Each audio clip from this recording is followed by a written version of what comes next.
Sing to the rock, sing to the tree, sing to the firefly lighting up the sky.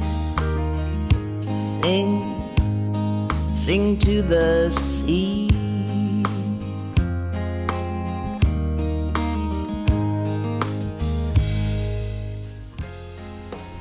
Hello, I'm Mary Whelan, and this is The Song, a show that features songwriters and their original songs.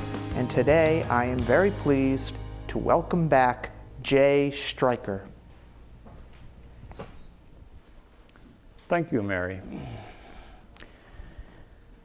My basic song style and approach is musicals, classical music such as requiem and what we call serious music.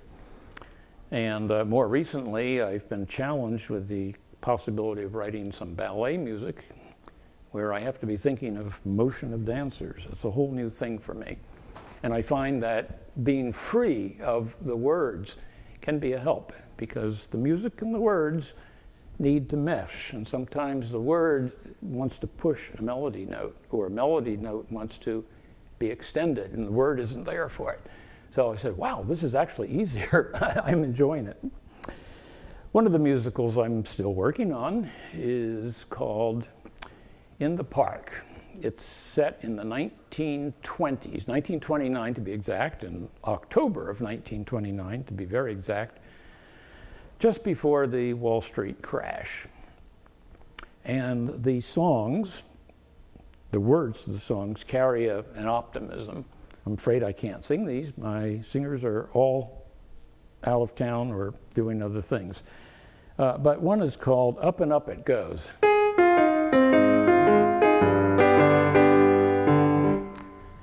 Up and up it goes. And this is a banker singing about how no matter what investment he makes, it's going to be better. Of course, this is 2 weeks before the crash. So the words are ready to go on this. We can't sing them, so just imagine this happy, happy banker who is telling people the country is fine, it's up and up it goes, there's no end to all this.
Being October, it's also Halloween time. Our heroes, long story, I'll cut all that out, but anyway, our heroes go up to a club in the north part of Manhattan, And there's a theme of Halloween and black cats. And one of them decides to strut like a black cat. And so this one is called the Black Cat Strut.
At one point, our characters are walking in the park and discussing the merits of Central Park.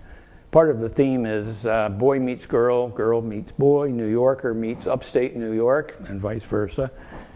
And they have a lot to talk about and a lot to argue about and so forth. So this part of it is when they're walking in the park and just saying, walking in the park, what a pleasure, and so forth. And one of them can say, well, walking in the woods, what a pleasure. You don't have to go to a city and walk in a park. You can come where I live, and you can go walking anytime you want. So that's the general idea of this one.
Well, those songs were great. I really enjoyed your music.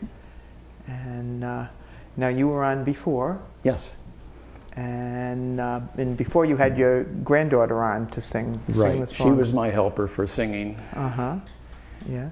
And now these songs have lyrics. Oh, yeah. But they stand alone without the lyrics very well. Thank you. Yeah. Yeah, they do. I try to capture the spirit of 1920s. Mm-hmm. That toppy, bum, bum, bum, bum, bum, bum, bum, bum. That's 1920s sound.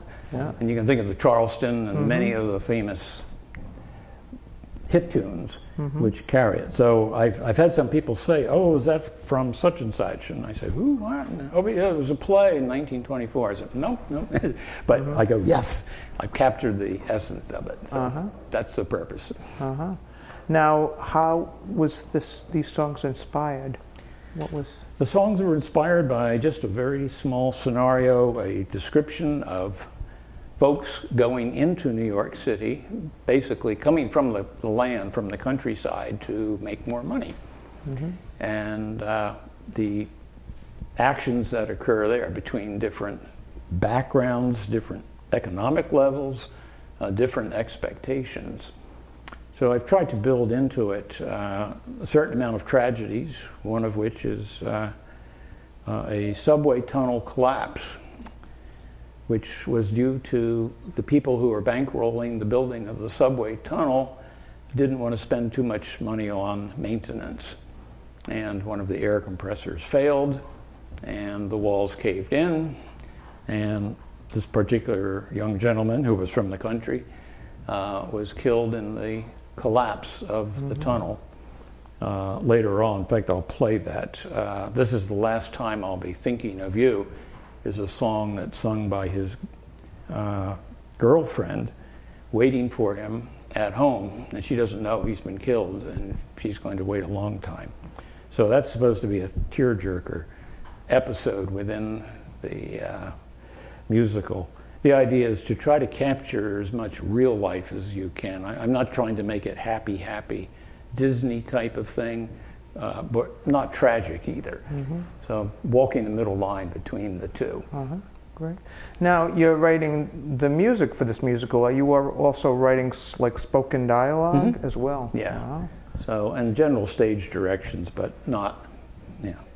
With the ballet music, I have a pretty clear image of the dancers, so I can just put directions in the printed score so that the choreographer knows what I'm at least intending, and then take it from there as to the choice of moves and postures and so forth. Put in all the drama you want. Great.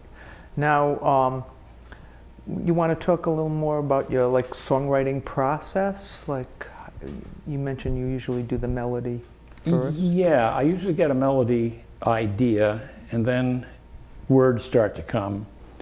As the words come, and then I say, well, you know, I should change that word. I have a wonderful little book called The Songwriter's Rhyming Dictionary, which is wonderful because you can come up with all kinds of other thoughts you wouldn't have. Perhaps in the song Manhattan, Manhattan is then rhymed with Staten, as in Staten Island. The two rhymes mesh beautifully, and it's not a da-da-da-da, da-da-da-da-da sort of thing. It's in the middle of the lyric, which I think carries a much more interesting approach. So there are times when I have to pull notes out and change them. Other times I've got to change the words. If I change the words, now the sentence, the stanza is changed. That affects one below. More than once I've changed some words toward the end and say, oh no, now I've got to change it at the beginning. So I rip out part of that. Then the middle doesn't sound good. So there's a lot of backing and forthing with it. And I can see why a lot of songwriters would like to have just simple bump, bump, bump, bump, bump, bump, bump, bump, bump, bump, bump, bump, and that's it. The stuff I'm writing doesn't quite fit in with that, so I have to suffer these problems. Yeah. Now, you mentioned before when you were on that you have people come and jam. Yes, I hold weekly at your house. So does that still go on? Every Monday, I hold a jazz jam. I try to restrict it to music of 1900 to 1950. That's on purpose. I have studio access, and I have some other folks' homes that they can turn over to us for a session. There's no paid admittance. It's not a rehearsal. It's not a performance. It's not an audition. It's musicians coming together, sharing some songs, and in doing so, learning from each other. I'm currently learning the song Crazy because one of my singers just loves it. And my guitar and bass type players say, oh yeah, we love that too. So I've got to get the keyboard version down. I was told last night by one of our listeners, said, oh, you're pretty close, which meant I got the chords going, and of course the singer carries the melody and the words anyway. So that's a beautiful thing about playing keyboard, that you are backing the singer. And many times the less said on the keyboard, the better. Yeah, sometimes Sparse it. people overplay. Yeah, overplaying is the problem. Yeah. And I learned that many years ago, and singers said, well, you just stop playing so many notes. And I said, sure, so. And say, oh, that's perfect, that's just what we want. And then she can do her thing above that, which is what she wants, so everybody's happy. Now, I wanted to ask you, you were, just before the show started, before we started taping, you were doing something pretty cool. You were playing the station's phone number. Yes. FCAT phone number, which is 413-665-0012. Yes. So you were translating that to the keyboard and playing. I use this. I teach, but I teach as a coach, not as a music teacher, a piano keyboard teacher. And the music comes with letter names and numbers, and actually Roman numerals, so you got 3 different systems going. So in coaching, I ask, what's your telephone number? Well, let's find that on the key. 8, 9, and then 10, if you wish, which happens to be the interval called the 10th anyway. So that covers an octave and a little bit. So let's see what we can do with a phone number. So I have the kid or adult play a bit and say, well, how does that sound? Do you think part of that could be reversed or modified? They always say, yeah, I like it. So let's try something that fits it a little bit better. And they go home with a new song to play, tapping it out if you want, and modify it to their heart's content. They're not going to mess up the telephone system. So let's try this one. We got 413. The 4 is the F, the 1 is the C, 3 is the E. 66, 665, 00, 1, 2.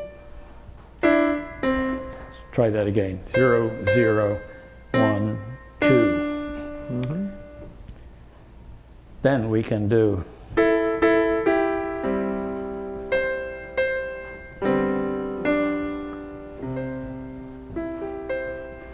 so you can mix and match, and what I do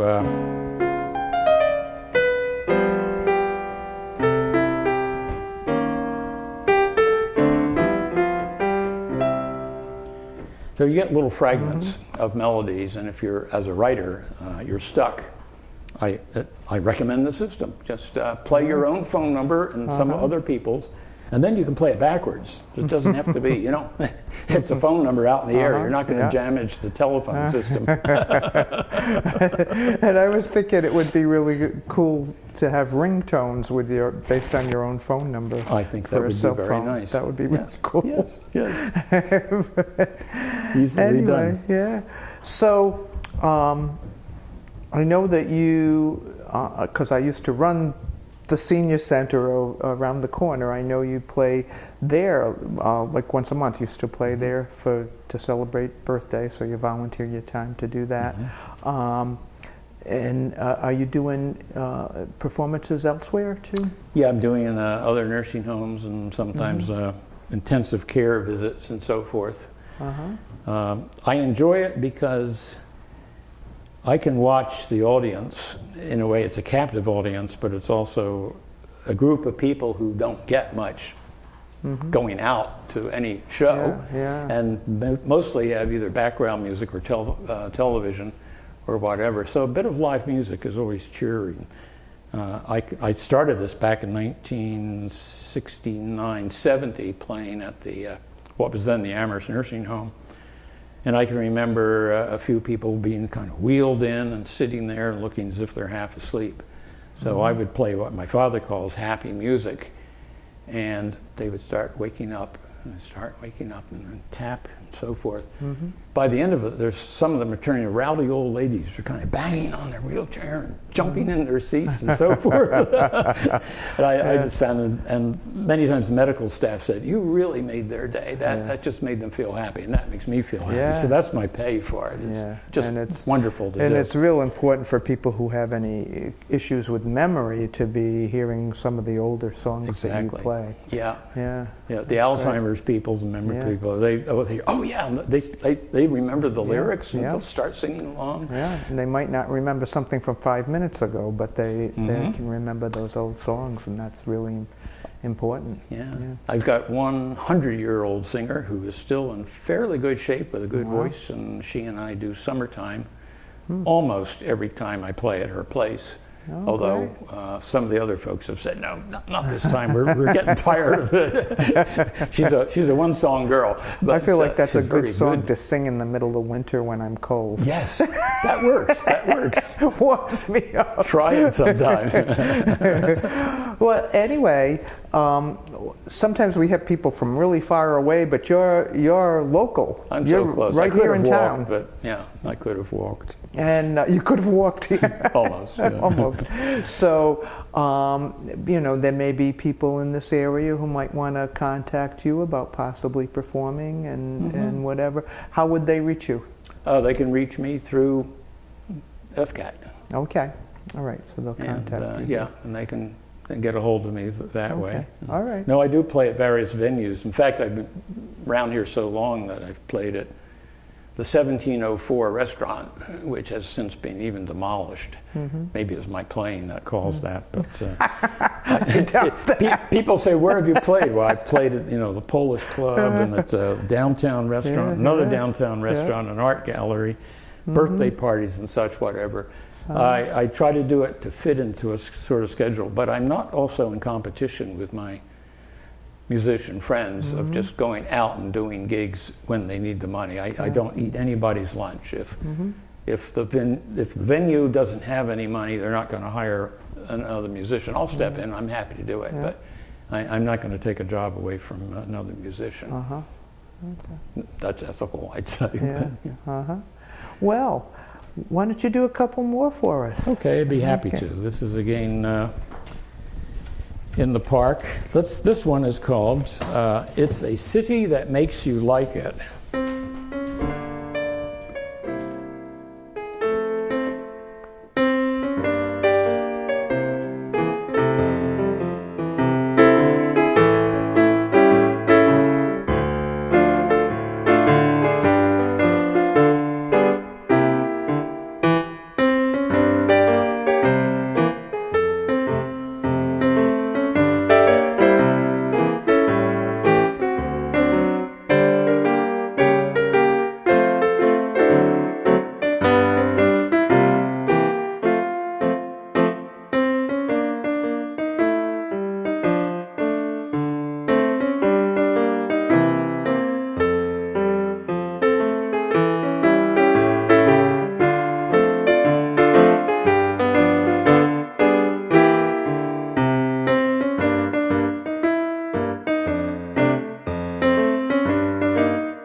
I mentioned earlier the young lady waiting at her home, waiting for her boyfriend who has been killed. So it's at the end of one of the acts, so it's a kind of a tearjerker thing. And I want my audience to go out feeling kind of down and depressed and go, oh, well, that's terrible.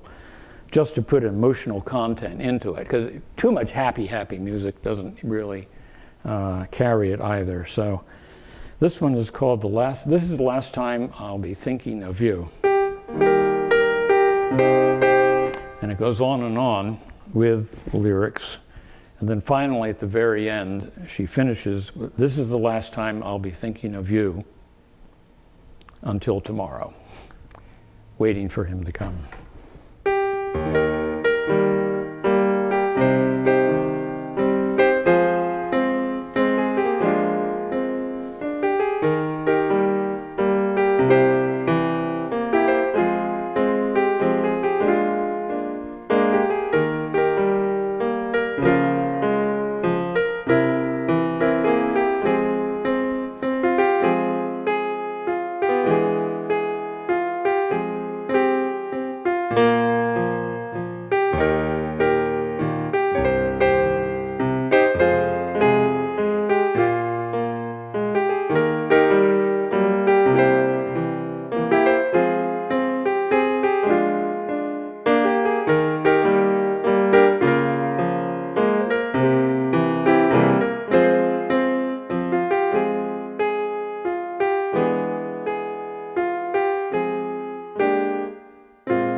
that's the end of the act.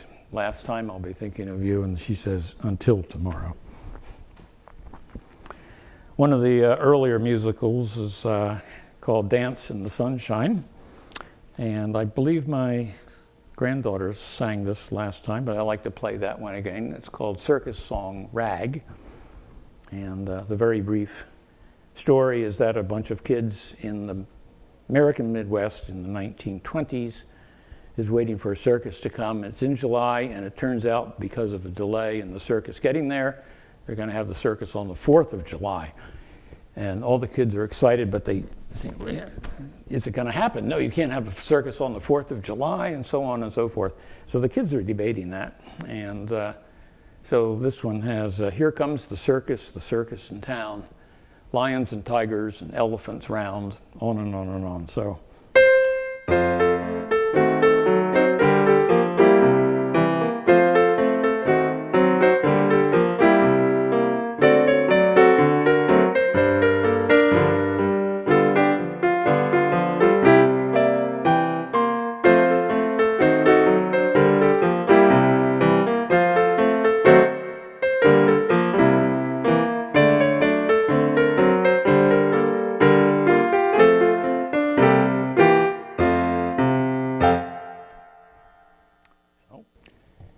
The song I wrote, which is currently more or less freestanding, is called Sugarloaf Samba.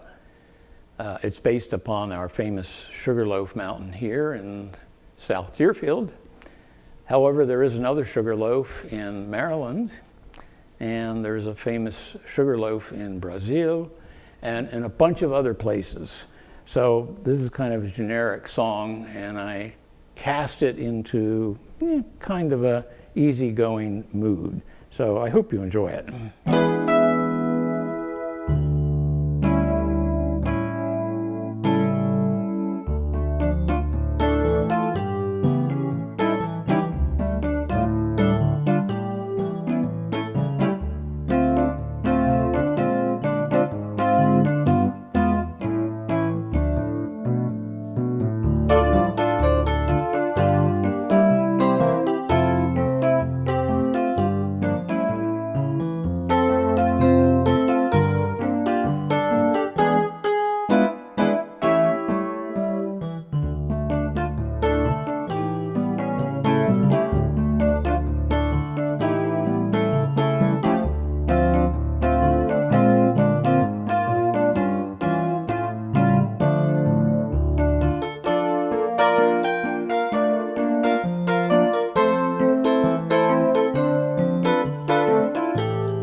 Shake the castanets.